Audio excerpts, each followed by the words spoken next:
when you are looking at friendships, one of the things that we talk about when things are going tough is that oftentimes we'll challenge, all right, let's start with the one thing you have control over. That one thing is you. It's like draw a circle around you. And when it comes to friendships, start with who's ever in the circle.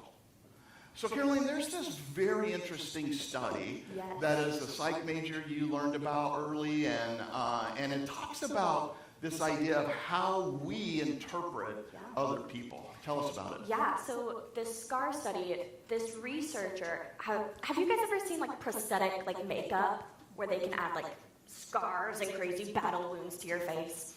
This researcher had students put on SCAR makeup and go out. So students are walking around with this large prosthetic scar on their face, and they're recording how people are treating them. And people are coming up to them, they're recording that people are treating them different, looking at them different, maybe sometimes even rude to them because they're walking around with their face completely different. And they come back, they report bad interactions. That people were cold, people were mean, distant. And it turns out that before they left, the makeup artist had actually taken off the scar. So they were walking around with their normal face. It's interesting because this study shows how much our perception affects how we view people treating us. Think about that. So it's crazy. They thought they had a scar. People were treating them cold and distant. But there was no scar there. Right before they walked out, they removed it. So it's just their normal face. But they saw people as more cold and distant. Really, Caroline, I think that this sometimes goes to you see what you expect to see. Yeah. And how would that, that can oftentimes make us go, wait a minute, I think this is analogous to when Jesus says, take the log out of your own eye. I think he says, what scars are you carrying around with you? And you see other people through that lens, and you say, oh, they were not kind. They were unfriendly. My friend was treating me this way. They were this. But it really comes down to that scar that you use to filter. I think that's an amazing first step when we start to do this. And so, Caroline, there are times when you and I would be talking, and we'd be saying, oh, this guy was so mean, so different. But you've been with friends, and you might have had a different interpretation than the other person there. Definitely. And oftentimes it's that filter that's coming through, isn't it? Yeah. So identifying what that scar is in our own life is super important to how we understand interactions. Yeah, that's good. I love that.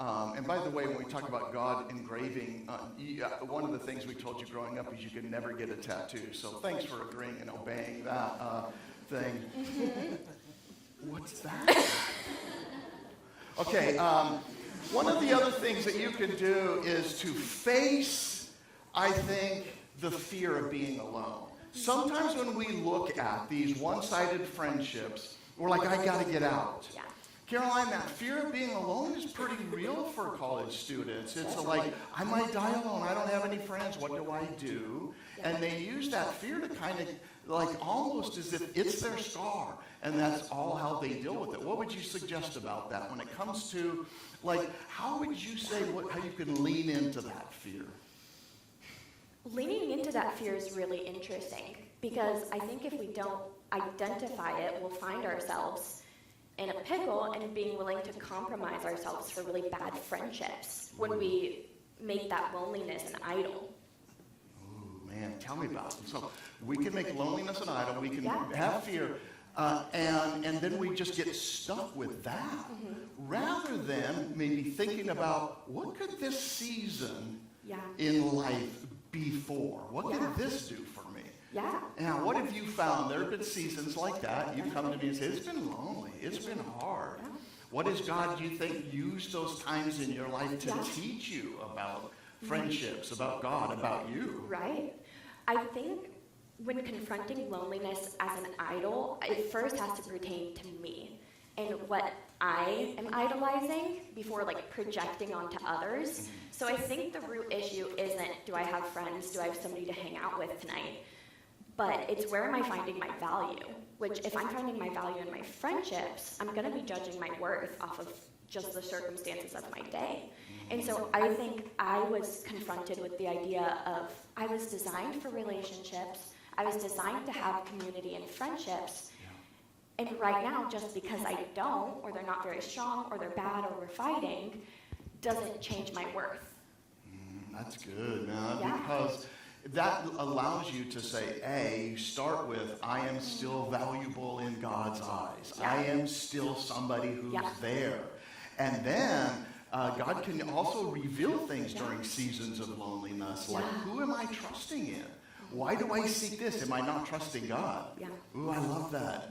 Way to go. All right. There's another cool finding, Caroline, about the spotlight effect. Yeah. The belief that everyone is looking at me.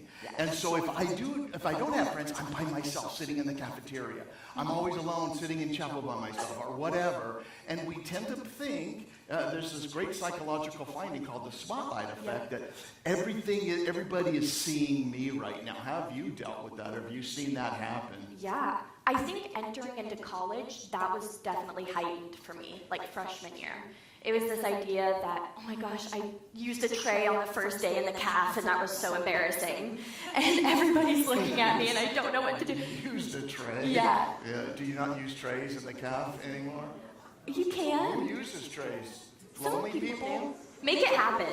It's so much easier. Where are the lonely people that use trays like me? No, not really. Yeah. Okay, yeah. There's no correlation between that, I swear.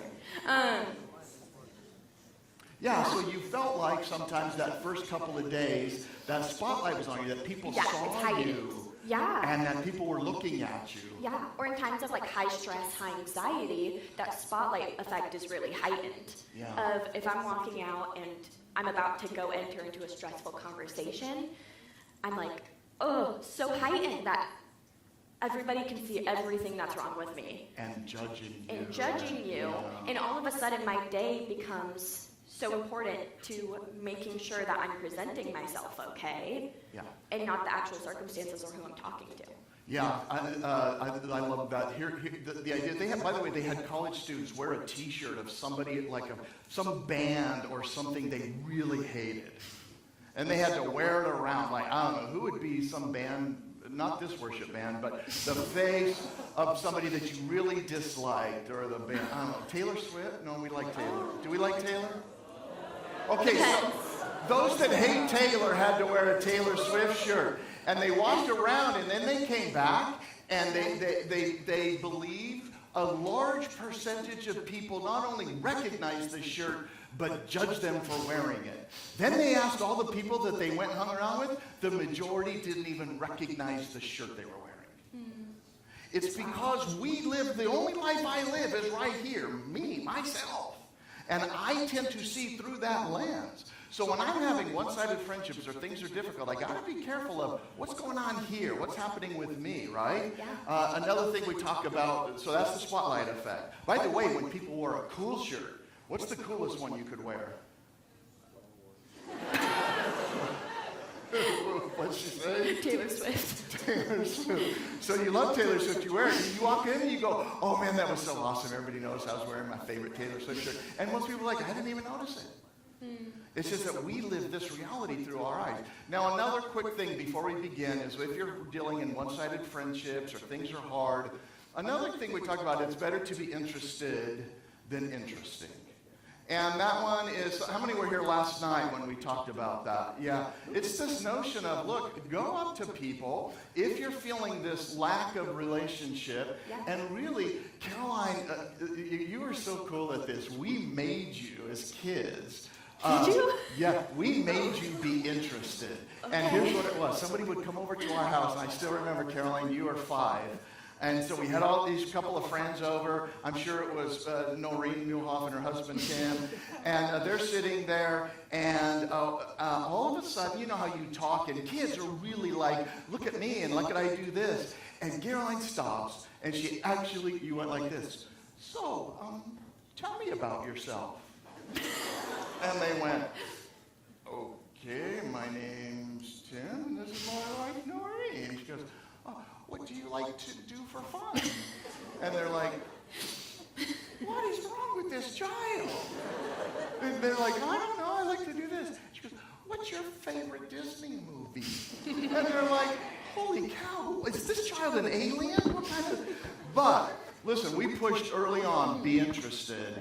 And that's important when you're trying to make friends, when you feel lonely, is to reach out, rather than this feeling like, I have to bring everything to the table, show them who I am. Yeah, it moves the cards from having to prove yourself to putting them before you, which is biblical. Ooh. Putting others above yourself, even in something as small as conversation.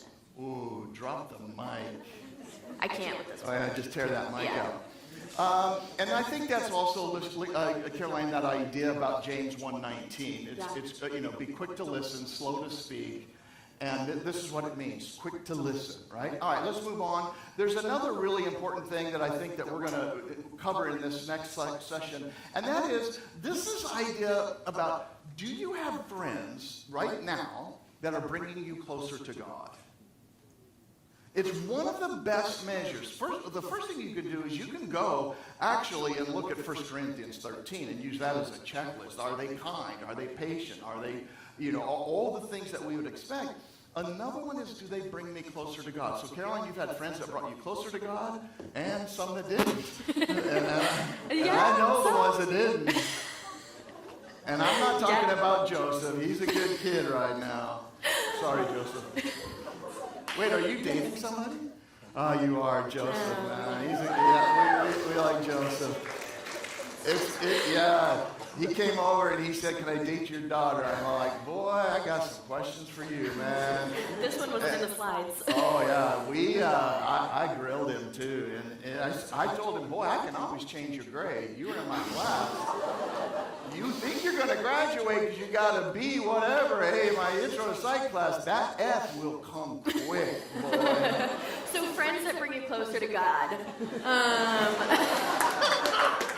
Sorry. Friends that bring you closer to God.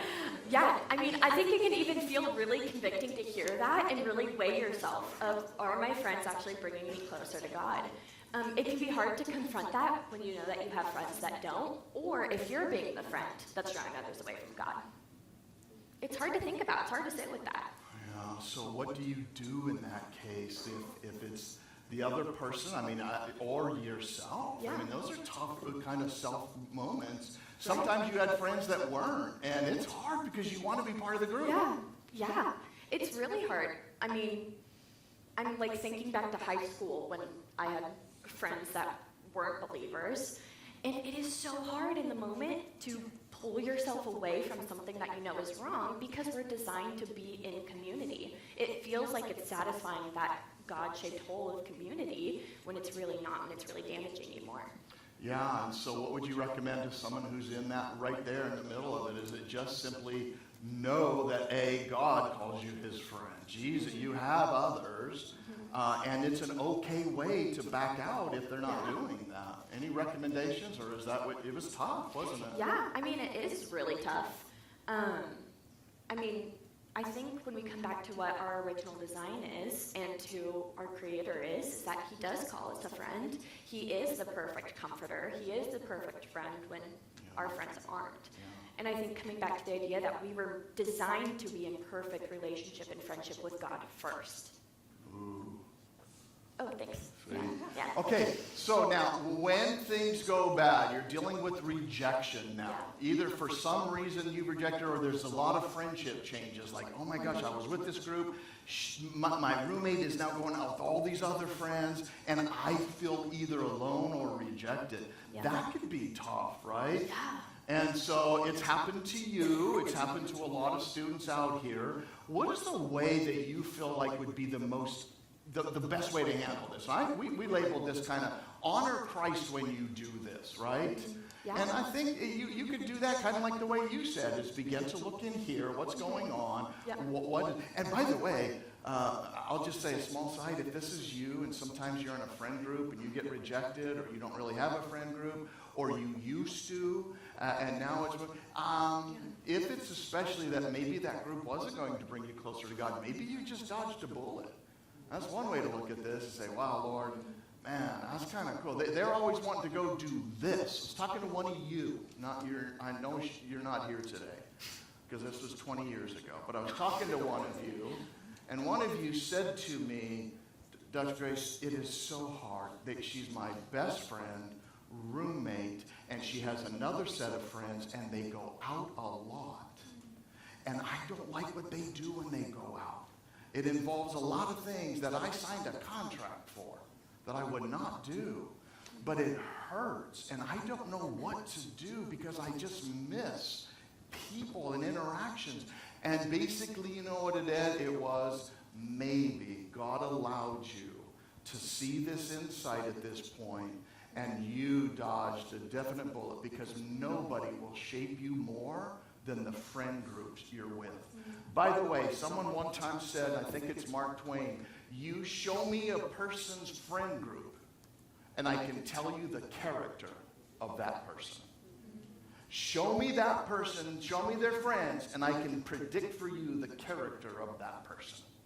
So those friends have huge influences on us, don't they? Definitely. All right, so why rejection hurts so much? We talked about, Caroline, this emotional impact of social rejection. It's strong. Let's go to the next point. There's another thing that happens, and that is when Jesus was betrayed, his example and his thing that he did, I think it's interesting because he said this. Remember, he was rejected. And he talked about people that are, and he says, he told them, hey, I needed clothes. I was naked. I was hungry. You fed me. You clothed me. And all of them said, when? And Jesus was telling this story. When did I do that? And they said, right? When you did this for the least of these brothers and sisters of mine. Yeah. And I think that idea of Jesus is talking about those that are rejected, he says, you've done it for me. In other words, he's with you in the middle of that moment. Does that make sense? When you are rejected, when you're lonely, when you're unclothed. By the way, you could use these words. They're physical, concrete things like being clothed or being sick. But this is involved emotional pain. If you are emotionally in pain, if you're struggling with rejection or loneliness, one of the things Jesus says is, I'm there with you. That's what's implied in this verse. Because when someone comes over and helps you, they're saying, you did this to me. Do you see that? I think that's amazing. So no, what this verse is really saying is that those who are struggling in this way, Jesus is close to them. I love that. That is really sweet. That's sweet. All right, so let's do this next one, and then we're going to give you some quick tips. And it's this. Caroline, how to heal without bitterness. One of the things we talked about first was self-reflection. Right. Where am I? Do I have scars? Am I interpreting people the wrong way? Does this spotlight effect hit me, right? Yep. But the notion of forgiveness and gratitude are pretty powerful. They play a big role, I know, in your life. Yeah. Both, forgiveness is more for ourselves than the person that we're forgiving. It's a release of ourselves from being under the hurt and sting of rejection and pain and loneliness. And gratitude. You have a great story of gratitude. Of one time when you were sick, I remember him and my mom were sitting in the bedroom, and he was just so sick, and I could hear them just going down the list of things that they were grateful for. And everything from our house, our family, our friends, food, roof over our heads, everything. Yeah. Gratitude is a huge perspective shifter for any pain, but especially emotional. Oh, that's great. Yeah. So what she's referring to is I was very sick. Cancer journey, almost done with it. And the chemo and the radiation, 28 straight days. But I just remember lying there with my best friend next to me, my wife. And I was like, all I could remember getting out, and apparently you heard this, was, Lise, what do we have to be grateful for? Meaning, just give me everything. What do we have to be grateful for? She goes, we have a wonderful marriage. I said, okay, what else? And she would just start going down the list. We have wonderful children, Drew and Natalie, and Caroline's coming around. No, not really. She'd say, we have wonderful children. And then she would just keep going down this list, and gratitude was that one thing we can turn to when we're in pain. And then that forgiveness, something you said, I just don't want it to pass. Forgiveness is more for us. Yeah. What do you mean by that than for them? When we harbor unforgiveness, it does more harm to us than the person that we need to forgive. It eats away at our soul. It eats away at our heart. You get hardened. I mean, if you've ever harbored unforgiveness, then you'll know. It's torture. You walk around, you see the person that you haven't forgiven, and you're like, you know, it hurts, it stings. It's like a physical reaction. Yeah. It breaks us. Yeah, that's interesting. So one of the ways we deal with rejection or hurt or on loneliness or someone caused that is really starting with our heart and going, God, why am I having a hard time? I'm commanded to forgive. Yeah. I don't have to forget, right? And by the way, we have all these great things listed for you on handouts on forgiveness and how we do that. All right, know when to walk away and know when to stay, I think is another in relationships. You've had to do that, walk away from some. Yeah.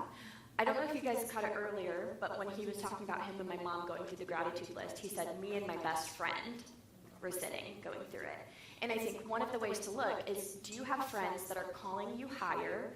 Do you have friends that are walking you through of, we're not going to harbor this unforgiveness. We're not going to harbor this. We're going to sit down and go through what we can be grateful for. Yeah. Do you have friends that are sitting with you, willing to put in the hard work of even calling you out, calling you higher, and not just leaving when doing that, but walking you through the process as well? Man, that's a great way to judge whether or not your friends are somebody you want to hold on to and keep, and whether or not you walk away or run, right, or stay. Yeah.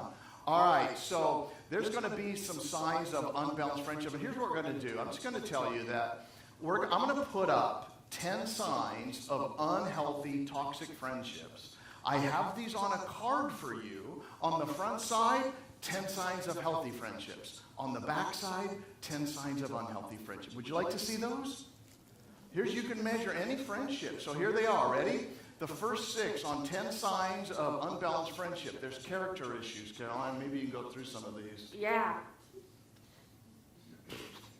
They're pretty bad. They're pretty bad. Dishonesty, untrustworthiness.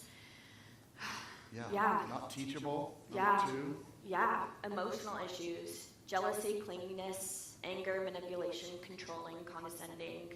What are some signs? Yeah, well, we've got a lot of signs on those, and you can feel like clinginess and jealousy. Is that the signs? Yeah. Let's do this. Put the next ones up. Lack of core compatibility, high conflict, personality differences, sexual intimacy, outside of marriage, sexual immorality, untreated psychological issues, and abuse.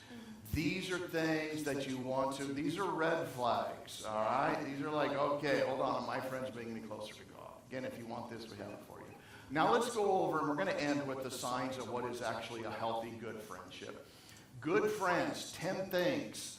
Caroline, which of these do you like the best as they're reading them? And which one do you go, oh man, this is awesome? I think that affection, that's important for you. Yeah. Like you love to talk and you like to for people to be there with you. I think that's one of your affection or love languages. What do you think? Yeah, definitely. I think in sync with you is really interesting. Compatibility. Yeah. How do you know that? How do you know when you're in sync? It feels like this just natural, doesn't it? Like, you don't have to try. It just happens. Like when you spend too long with a friend and you start sounding like them. Yeah, you start sounding like them. Yeah. That's awesome. Yeah, you sounded like Joseph the other day. That was weird. So some other ones, validate your feelings. Not Joseph, you sound fine. Her interpretation of you is a little bit weird. But no, so this one, I love number 6. Praying regularly for your friends and you praying for them. Yeah. And that's pretty important. We kind of neglect that a little bit. Yeah. Friendships become so much more life-giving when you have a pattern of being comfortable praying with them and interceding for others. They get so much deeper, more intimate. It's easier to connect with them, and it's easier to confront them when you're hurt or something goes wrong. Praying is super important in friendships. Well, I think this list is something we want to end on. Caroline, first of all, being a college student here, dealing with friendships, and working through that, we've seen you grow so much. We're very proud of you. Way to go. Love what you did. Didn't you do awesome as far as talking about this whole thing? All right, you want this list of good, tough friendships and ones that are difficult and again, good on their side. They'll be back there along with other resources.